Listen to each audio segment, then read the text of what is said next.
Imyaka ibaye mirongo ikibazo cy'abavuga ikinyarwanda ari insobe muri Repubulika Iharanira Demokarasi ya Kongo, Zaire cyangwa Kongo, kuko yose yabaye amazina y'iki gihugu, kimwe mu binini muri Afurika. Byageze naho muri politiki y'iki gihugu biba akavuyo, birananirana ku buryo nko mu myaka isaga 30 ishize cyagiye kiba inkomoko y'umutekano muke, guhindagurika kwa politiki n'ibindi. Abaturage bavuga ikinyarwanda bagize 5% by'abaturage bose ba Repubulika Iharanira Demokarasi ya Kongo, ndetse kandi biganje mu burasirazuba bw'iki gihugu muri Kivu y'Amajyepfo n'Amajyaruguru. Amateka agaragaza ko aba baturage bamwe bisanze muri Kongo kuko ubutaka bari batuyeho bwashyizwe kuri iki gihugu buvuye ku Rwanda n'u Burundi ubwo hacibwaga imipaka mu nama y'i Berlin yagabanyije Afurika mu 1884. Abandi bahagiye mu gihe cy'ubukoloni bajyanywe n'Ababiligi kujya gukora mu birombe by'amabuye y'agaciro no gushakira ubundi butunzi abakoloni, bagumayo gutyo. Ikibazo cy'abanyekongo bavuga ikinyarwanda cyatangiye kuzamuka cyane nyuma y'ubwigenge bwa Kongo mu 1960, ubwo hagabanywaga ubutaka abiyita abanyekongo gakondo bashaka kubwima bavuga ikinyarwanda bafataga nk'abanyamahanga. Ntabwo byasakuje cyane kubera ko Kongo yari ihanganye n'ibindi bibazo nk'intambara zo kuyiyomoraho, ubukene n'ibindi. Byongeye gufata intera mu myaka y'1970 nk'uko bigaragara mu nyandiko yitwa Making Use of the Past, Rwandaphone Question and the Balkanization of the Congo, yakozwe na Lars Christopher. Icyo gihe Mobutu Sese Seko wari perezida yabihaye umurongo, hakirwaho itegeko riha ubwenegihugu abanyekongo bose barimo Abanyarwanda n'Abarundi bageze muri iki gihugu mbere y'1950. Bivugwa ko iri tegeko ryagizwemo uruhare n'Umunyarwanda Bisengimana Barthélemy, wari umuyobozi mukuru ushinzwe ibiro bya perezida Mobutu. Mu myaka y'1981 ubwo Mobutu na Bisengimana bashwanaga, byasubiye irudubi, hongera kuzamuka amajwi asaba ko abavuga ikinyarwanda bamburwa ubwenegihugu, ndetse hategurwa undi mushinga w'itegeko uvuga ko uwemerewe ubwenegihugu ari uwageze muri iki gihugu mbere y'ubukoloni. Icyakora iryo tegeko ntiryashyizwe mu bikorwa, ariko urunturuntu rwatangiye kumvikana mu banyekongo, hatangira urwikekwe hagati y'abiswa ba gakondo n'abanyamahanga bavuga ikinyarwanda. Kubera igitsure cya Mobutu, ntabwo ivangura ryibasiye abavuga ikinyarwanda mu myaka ya mbere ryagiye rigaragara, ariko guhera mu 1990 ubwo yari ku gitutu cyo kwemera amashyaka menshi, yatangiye kuba iturufu yo kwikiza bamwe no kunezeza abandi.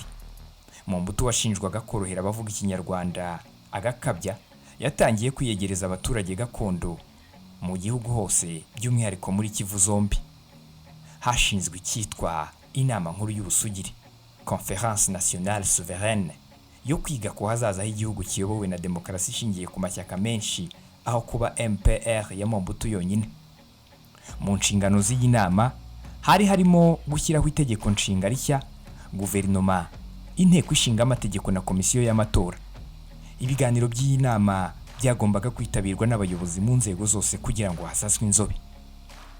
Mu kwikanga ko abayobozi bamwe bashobora kwemeza ibihabanye n'ibyo ashaka, Mobutu yatangiye guhindura ubuyobozi bw'inzego z'ibanze, ashyiramo abantu bafite ibisekuru bya kera mu gace bayoboramo, biha imbaraga biyita ba gakondo. Mu gihe cy'ibiganiro, ijambo rikomeye ryari rifitwe n'abanyekongo biyita ba gakondo, n'ibyemezo bitowe bikaba ibibashyigikira. Mu byo bemeje harimo na rya tegeko ryo mu 1981 ry'uko abemerewe ubwenegihugu bwa Zaire ari abahageze mbere y'1885. Ibyo byari bivuze ko abavuga ikinyarwanda bahageze nyuma y'icyo gihe batemewe, bagomba gusubiraho baturutse cyangwa se bakahaba nk'impunzi. Raporo Vangu iyi yaje gusuka umunyu mu gisebe. Ibinyamakuru bya Kongo bizwiho kuryoshya inkuru byafashe amakaramu birandika, bitangira gutanga igihe ntarengwa leta igomba kuba yirukaniye abanyamahanga biyisa bazayirwa ku ngufu ubwo havugwaga Abanyarwanda. Ku rundi ruhande, byavuzwe ko ari uburyo bwa Mobutu bwo gukina politiki yigizayo bamwe ngo ashimisha abandi, yirambire ku butegetsi. Ibibazo by'urwango ku Banyarwanda byarushijeho gukara nyuma ya jenoside yakorewe Abatutsi mu 1994, ubwo abahoze mu ngabo za leta ya Habyarimana ex-FAR bambukanaga intwaro muri Kivu zombi, bagaragiwe n'impunzi zisaga 2 miliyoni z'Abahutu. Ibyari amoko mu Rwanda byatangiye gucengera no muri Kongo, inyigisho z'urwango rwibasiye Abatutsi kavukire muri ibyo bice zitangira gufata indi ntera. Bakomeje kwenyegeza urwango bavuga ko abatutsi ari abantu babi bashaka kwigarurira akarere, bityo ko bagomba gufatanyiriza hamwe bakabarwanya. Abo basirikare bavanze n'intera hamwe niko bakoraga ubugizi bwa nabi ku baturage bagiye basanga batabiyumvamo, bituma abanyekongo bandi moko barushaho kwanga urunuka bavuga ikinyarwanda. Exfar ku bufatanye n'abahutu bo muri Kivu y'Amajyaruguru bagabye ibitero byinshi ku batutsi bo muri utwo duce bagamije kubikiza. Ikinyamakuru Le Potentiel kizwiho gukwiza inkuru zinubira abavuga ikinyarwanda muri Kongo ku itariki ya 5 Mutarama mu 1995 cyanditse ko Exfar yigize leta mu yindi. Cyaranditse ngo impunzi z'abanyarwanda nizo zisigaye zitanga amategeko muri Zaire, bigize abategetsi ba kariya gace.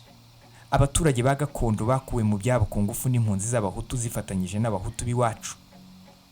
Icyo gihe ibintu byarushijeho kuba bibi ubwo inteko ishinga amategeko ya Zaire yashyiragaho komisiyo igomba kwiga ku ngaruka impunzi z'abahutu zagize ku baturage gakondo zasanze muri Zaire. Iyo raporo yiswe Komisiyo Vangu iyobowe na Vangu Mambweni yagejejwe ku nteko muri Mata mu 1995 yarushijeho guteza umwiryane aho gukemura ibibazo. Yagaragaje ko abanyarwanda baba muri Kongo bose nta numwe wahavukiye, ngo kuko mbere y'ubukoloni abahateraga bose ubwami gakondo muri Kongo butashoboraga kubemera. Raporo ya Vangu ahubwo yavuze ko ababirigi ari bo bazanye abavuga ikinyarwanda bose muri Kongo, bivuze ko nta munyekongo n'umwe uvuga ikinyarwanda wahabaga mbere y'ubukoloni.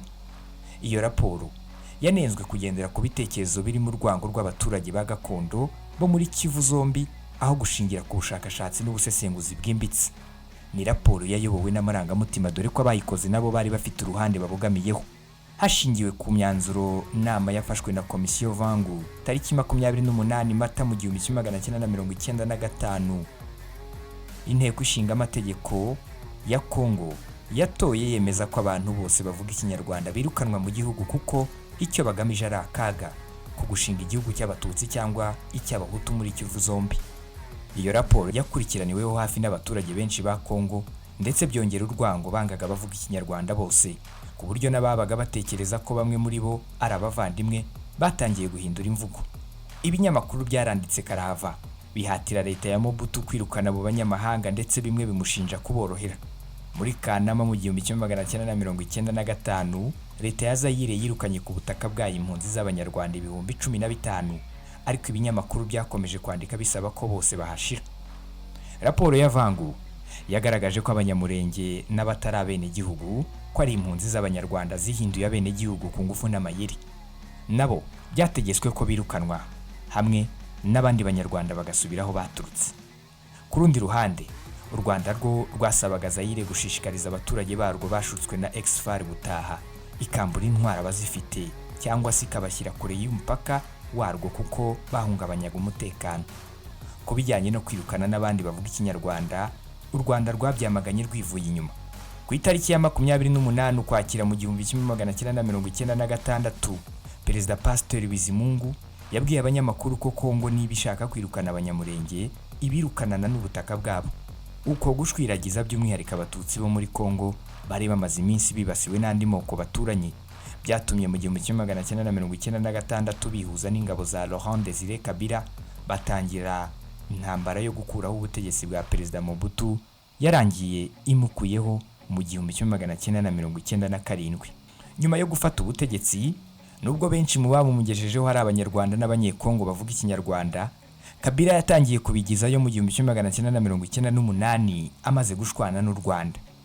Benshi bongeye kwisanga mu bibazo nka mbere. Muri politiki ya Kongo hongeye kuzamuka umwuka w'urwango rwibasiye abavuga ikinyarwanda. Leta ya Kabila yerekana ko ibibazo byose Kongo ifite ari abanyarwanda bari kubitera.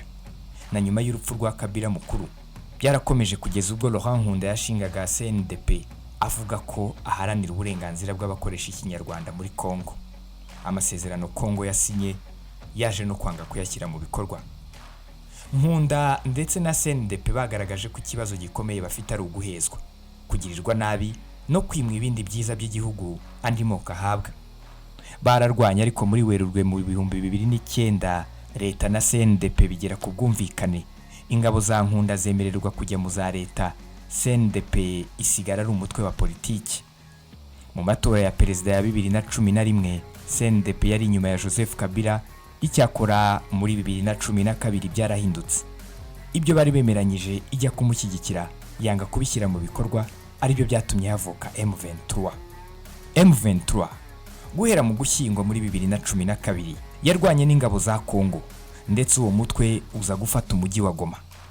Habayeho imirwano yinjiyemo ingabo za Loni ku ruhande rwa Kongo, biza kurangira M23 isubiye inyuma ijya mu biganiro byasojwe muri 2013 muri Gicurasi, hasinywa amasezerano ya Nairobi aho ingabo zagombaga kuvangwa, M23 ikaba umutwe wa politiki.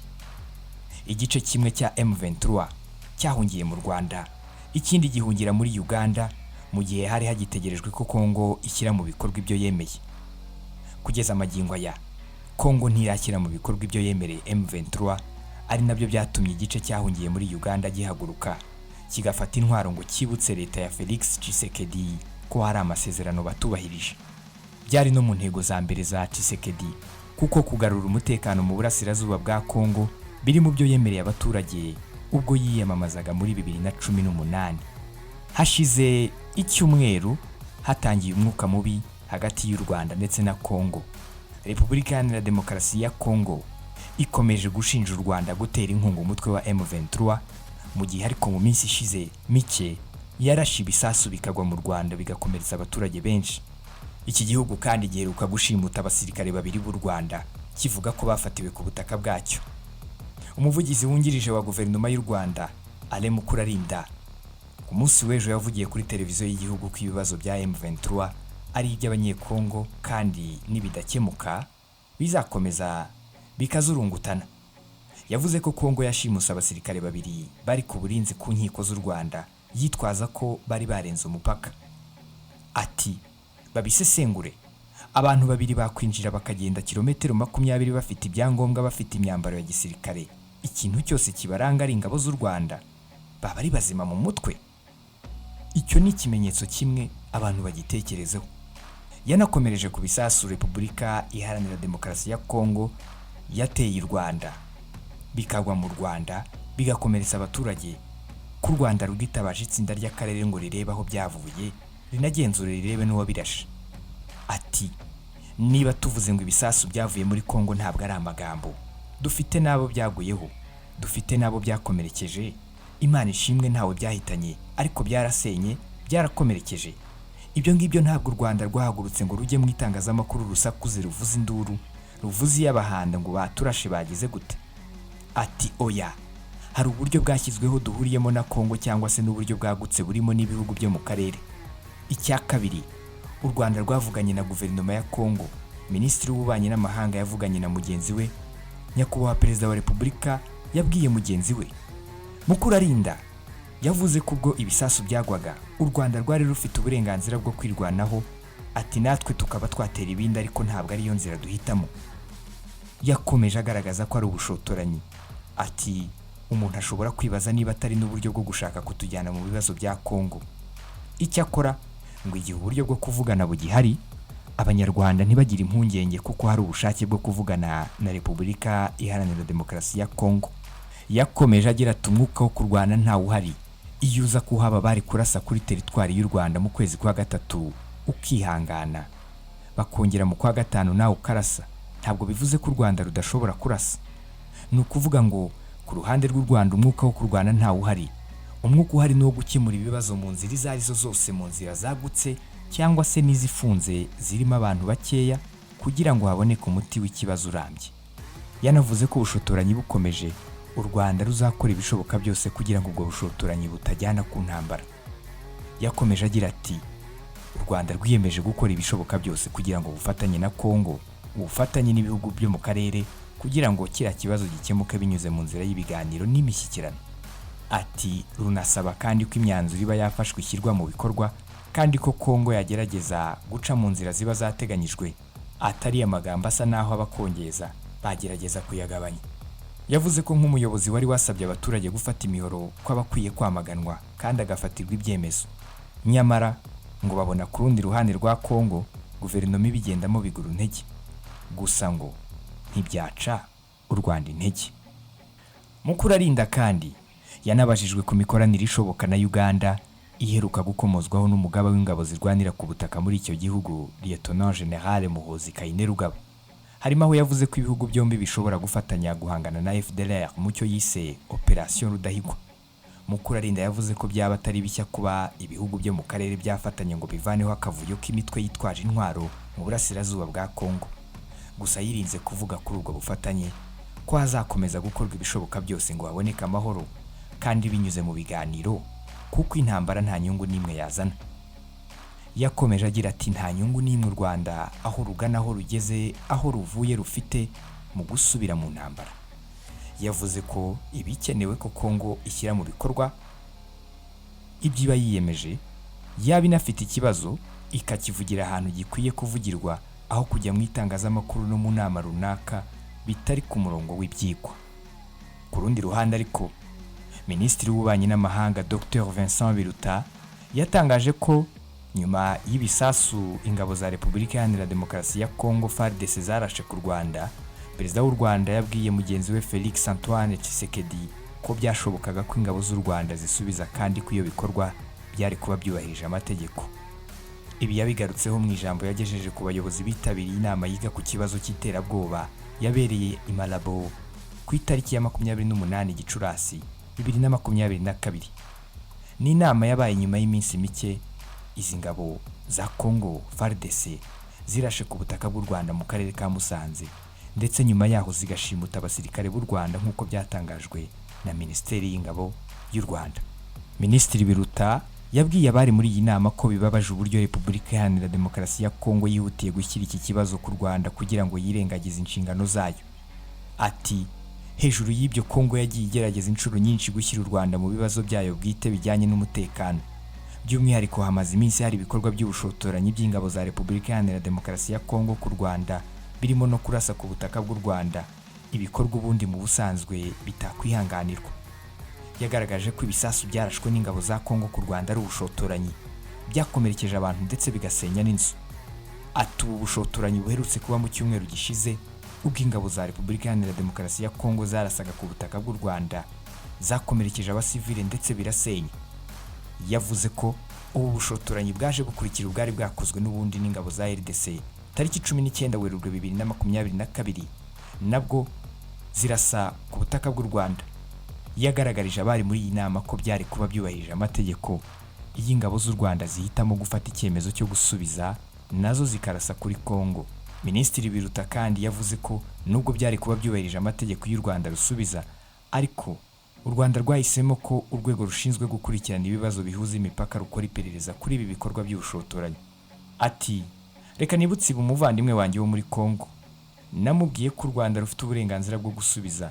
Ibi kandi Perezida wacu Paul Kagame yabisobanuriye mugenzi we wa Kongo mu buryo busobanutse neza. Iby'ibi bisasu reka nkubwire ko mu gitondo cyo kuwa mbere tariki 23 Gicurasi 2022 aribwo mu karere ka Musanze humvikanye amasasu yarashwe aturutse muri Repubulika Iharanira Demokarasi ya Kongo yaguye mu mirenge ya Kinigi na Nyange agakomeretsa abaturage n'ibikorwa byabo birimo inzu bikangirika. Igisasu kimwe cyaguye ku nzu y'uwitwa Serukora wo mu mudugudu wa Muhe akagari ka Kampanga mu murenge wa Kinigi kirayangiza, uretse ko abantu babiri bari bayirimo barokotse, naho ikindi cyo kikagwa mu murima w'umuturage.